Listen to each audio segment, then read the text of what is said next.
একটা মেয়ে কখনোই হঠাৎ করে ডিভোর্সের সিদ্ধান্ত নেয় না। এই সিদ্ধান্তের পেছনে থাকে অসংখ্য নাবালা কষ্ট, অপূর্ণতা, অবহেলা আর ভাঙা স্বপ্নের গল্প।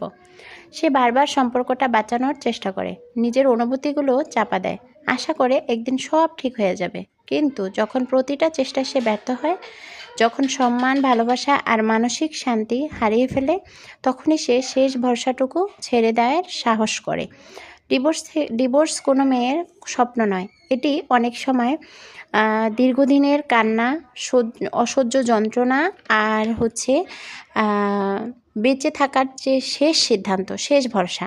বাইরে থেকে মানুষটা শুধু একটি বিচ্ছেদ দেখে, কিন্তু ভিতর যে কতটা নির্ঘুম কষ্ট, না বলা কষ্ট, কতটা ভাঙা বিশ্বাস আর কতটা একাকিত্ব লুকিয়ে থাকে, সেটা খুব কম মানুষই বুঝতে পারে।